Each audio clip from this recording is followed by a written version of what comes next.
નમસ્કાર ખેડૂત મિત્રો, જય કિસાન જય ભારત। ખેડૂત ભાઈઓ, આજે તારીખ છે 20 મે 2026 અને વાર છે બુધવાર। આજના એપિસોડમાં આપણે ચર્ચા કરીશું આપણી ઉપજ ધાણાની અને ધાણાની આપણી ઉપજ પર આપણે છેલ્લી જે ચર્ચા કરી એ ચર્ચા અને આજની ચર્ચાની વચ્ચે લગભગ 11 દિવસ વીતી ગયા છે અને વીતેલા 11 દિવસ દરમિયાન આપણે જોઈએ તો એકંદર આપણી ધાણાની ઉપજના બજાર ભાવમાં કોઈ લાંબો ટૂંકો ફેરફાર નથી। ગુજરાત હોય, મધ્યપ્રદેશ હોય કે રાજસ્થાન હોય, સાથે સાથે ત્રણમાંથી એકેય રાજ્યોમાં આવકોને લઈને પણ કોઈ મોટો ફેરફાર નથી। એટલે કે એકંદર બજાર બહુ સામાન્ય રૂપથી ચાલી રહ્યું છે અને સામાન્ય રૂપથી ચાલતા બજાર પછી હવેના સમયમાં આપણી ધાણાની ઉપજ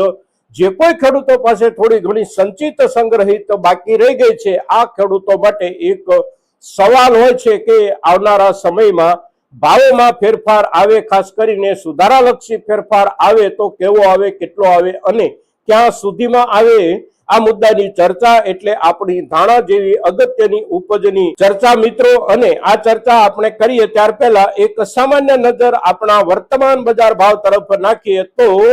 ગઈકાલે એટલે કે 19 તારીખના દિવસના બજાર ભાવની સ્થિતિ આપણે જોઈએ તો આપણી ધાણાની ઉપજ નીચલા દરજ્જાની ક્વોલિટી 20 કિલોનો આપણા ગુજરાતનો ભાવ એટલે લગભગ 1700 રૂપિયાથી લઈ અને 1800 રૂપિયાની વચ્ચે,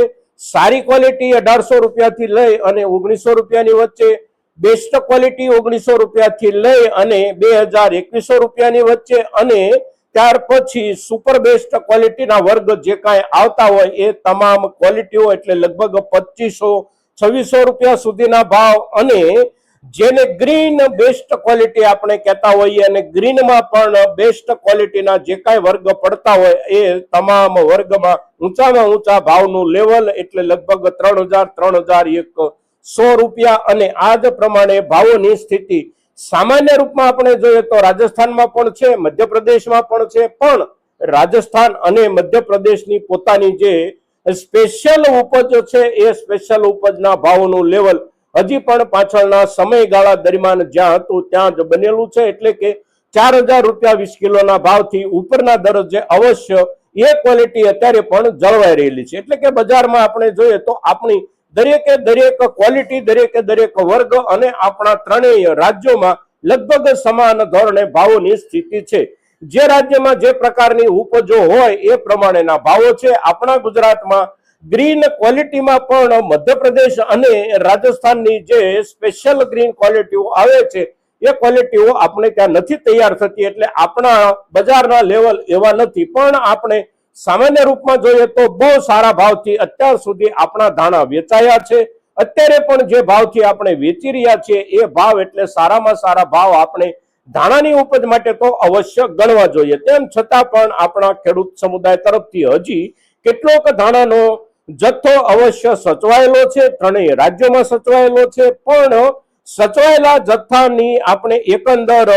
અંદાજિતતા નક્કી કરીએ તો બહુ ઓછો જથ્થો હવે આપણા ખેડૂત સમુદાય પાસે જ્યારે બચ્યો છે અને આગળનો સમય એટલે કે નવી ધાણાની ઉપજ આવવાને અને અત્યારના સમયની વચ્ચે ખૂબ લાંબુ જ્યારે આંગણું છે અને આ વર્ષની ધાણાની ઉપજ બહુ ઓછી છે ત્યારે અવશ્ય ભાવોમાં સુધારાની સંભાવનાઓ તો બને છે। હવે સુધારાની સંભાવનાઓ બનવાની જે કાંઈ શક્યતા હોય અને આપણી જે કાંઈ આશા અપેક્ષાઓ હોય એને માટે સમય કેટલો લાગી શકે તો સૌથી પહેલો મુદ્દો એ કે અત્યાર સુધીમાં આપણા તરફથી વેચાયેલા ધાણા જે કાંઈ વેચાયા આમાંથી મોટા ભાગના ધાણા આ વર્ષે વેપારીઓએ સંગ્રહ માટે ખરીદી લીધા છે અને સંગ્રહ માટે વેપારીઓએ જે કાંઈ ધાણા ખરીદ્યા આખી સિઝન દરમિયાન એ પૂરા ઉત્સાહ સાથે ધાણાની ખરીદી કરી છે અને એ ખરીદી જે કાંઈ કરી છે એનું સીધું સ્પષ્ટ અને દિવાલ પરના લખાણ જેવું કારણ હતું કે ઉપજ બહુ ઓછી છે અને એની સામે જરૂરિયાત ખૂબ મોટી છે। એટલે ધાણાના બજાર ભાવમાં વર્ષભર લાભ અવશ્ય રહેશે। જેની પાસે જેવી ક્વોલિટી હોય અને જેની પાસે જેવું માર્કેટ તૈયાર થઈ શકે તેમ હોય એને એટલો વિશેષ લાભ મળી શકે આવું બજારનું એક વાતાવરણ હતું અને એ વાતાવરણથી પ્રેરાય અને વેપારીઓએ પૂરતા પ્રમાણમાં ધાણા આપણી પાસેથી ખરીદી અને સાચવા છે। હવે આ જે ધાણાનો સંગ્રહ છે વેપારી સમુદાય પાસે, આ સંગ્રહ પણ એકંદર આપણે જોઈએ તો આપણી વર્ષભરની આપણી પોતાની જરૂરિયાત અને વિદેશ વેપાર માટે જે કાંઈ જરૂરિયાતો ઊભી થાય એ જરૂરિયાત આ બધી જ પૂર્તિ માટે જથ્થો અવશ્ય પૂરતો નથી. જથ્થો ઓછો જરૂર છે, પણ અત્યારે પૂરતા પ્રમાણમાં જ્યારે જથ્થો સંગ્રહાઈ ગયો છે ત્યારે ભાવો સ્થિર બની ગયા છે. આવનારા સમયમાં આપણી ધાણાની ઉપજ જ્યાં જ્યાં સંગ્રહિત સંચિત થઈ છે ત્યાંથી જે પ્રમાણે નિકાલ થતો જશે એ પ્રમાણે નવી ખરીદીઓ તો શરૂ રહેશે જ, પણ નિકાલ થોડો મોટા પાયે ક્યાંક થવાની શક્યતાઓ ઊભી થાય. વેપારો વધે તો વધતા વેપારોના આધારે હવે પછીના સમયમાં પણ આપણા ધાણાની ઉપજના ભાવોમાં સુધારાની શક્યતાઓ બને છે. ઠીક સુધારાની શક્યતાઓ બને છે, પણ એ જે શક્યતાઓ બને છે એ શક્યતાઓ એટલે કોઈ નિશ્ચિત સમય દરમિયાન બનનારી શક્યતાઓ નથી. ક્યારે વિશ્વના કયા ભાગમાંથી કેટલી માંગ નીકળે અને કેવી ક્વોલિટીની માંગ નીકળે એના આધારે એ ક્વોલિટી અને એ ક્વોલિટીના જથ્થાના ભાવોમાં આપણને બજારમાં સુધારો મળી શકે છે. હવે સુધારાનું લેવલ કેટલું બની શકે, તો સુધારાના લેવલમાં કેટલીક ઉપજોમાં ક્યારેક ક્યારેક આપણે એકંદર સામાન્ય રૂપમાં પણ કલ્પના ન કરી શકીએ એવી સ્થિતિ હોય છે, અને ધાણાના બજારમાં પણ આ વર્ષે એવી સ્થિતિ અવશ્ય છે. ધાણાનું વાવેતર આપણે ત્યાં જે કાંઈ થાય છે એ આપણા વાવેતરની સિઝન પૂરી થઈ ગઈ, આપણા ઉત્પાદનનો જે કાંઈ જથ્થો આવવાનો હતો એ તમામે તમામ જથ્થો આપણા દેશનો આવી ગયો છે. એટલે કે આખી દુનિયાનું લગભગ 80% ઉત્પાદન આપણી પાસે છે અને 80% ઉત્પાદન આપણું અવશ્ય આવી ગયું છે. હવે બાકી રહેતું જે 20% ઉત્પાદન છે એ ઉત્પાદન એટલે યુરોપના કેટલાક દેશો અને જે દેશોમાં થોડું ઘણું ધાણાનું વાવેતર થાય છે એ બધા જ દેશોનું મળી અને કુલ ધાણાનું વૈશ્વિક જથ્થા પૈકીનું ઉત્પાદન એટલે 20 થી 22% ઉત્પાદન, અને એમને ત્યાં જે વાવેતર થાય છે એ વાવેતર એટલે લગભગ એપ્રિલ મહિનો અને મે મહિનાની શરૂઆતનો સમય એટલે વાવેતરનો સમય, એટલે એમને ત્યાં ઉપજ આવવાનો સમય જે કાંઈ છે એ ત્યાર પછીના 3 મહિના એટલે કે હવે પછી 3 મહિના પછી બજારમાં નવા બદલાવો આવી શકે. આ બધા પ્રદેશોમાં ઉત્પાદન કેટલું આવે છે, ક્વોલિટી કેવી આવે છે, અને એની સામે યુરોપની જે કાંઈ જરૂરિયાતો હોય એ જરૂરિયાતો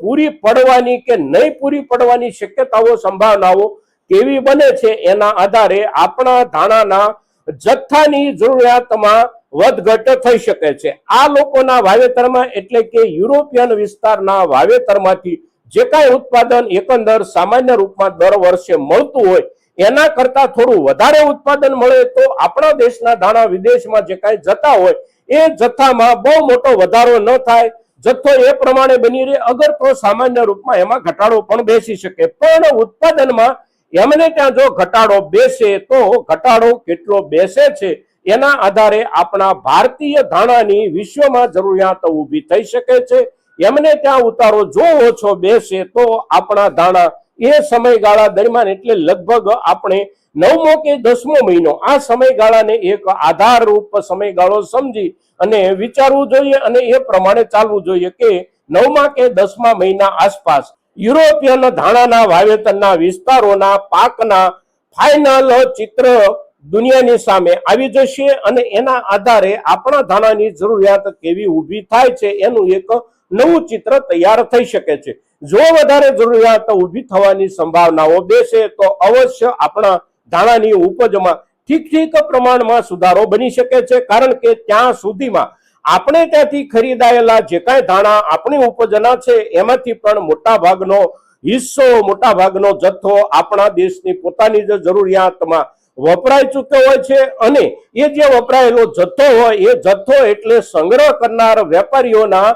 છૂટા થઈ ગયેલા નાણાં. એટલે છૂટા થઈ ગયેલા નાણાં પછી તરત જ વેપારીઓ કોઈને કોઈ જગ્યાએ નવા રોકાણની શક્યતાઓ અને સંભાવનાઓ તપાસતા હોય છે, અને એ શક્યતાઓ અને સંભાવનાઓની તપાસમાં એમને હંમેશા વેપાર જ ગોતવાનો હોય છે. એટલે એમની નવા વેપાર તરફની નજર અને દુનિયાની આપણા દેશના ધાણાની જરૂરિયાતના જથ્થાની એકંદર સ્થિતિ કેવી છે એના આધારે નવેસરથી આપણા ધાણાના બજારમાં એકાદ વખત અવશ્ય ફેરફાર આવી શકે છે, અને જે કાંઈ ફેરફાર આવી શકવાની સંભાવનાઓ હોય એ સંભાવનાઓ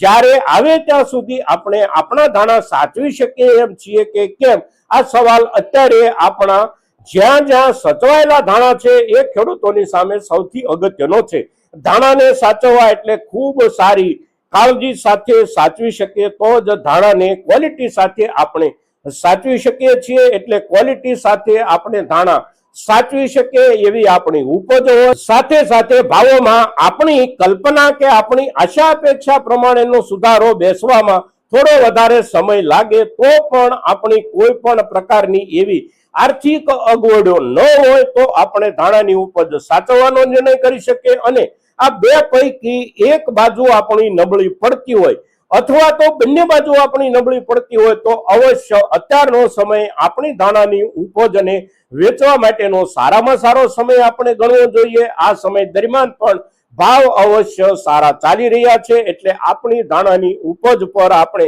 જે કાંઈ નિર્ણય કરીએ એ નિર્ણય કરવા માટે જરૂરી મુદ્દાઓ જે કાંઈ છે એ તમામે તમામ મુદ્દાઓ આપ સૌની સામે ચર્ચાના રૂપમાં જ્યારે રાખીએ છીએ ત્યારે સૌથી અગત્યની જરૂરિયાત છે આજની આપણી આ ચર્ચા આપણા મહત્તમ ખેડૂતો સુધી પહોંચે, અને એને માટે આપ સૌના પ્રયાસોની અપેક્ષા સાથે જય કિસાન, જય ભારત.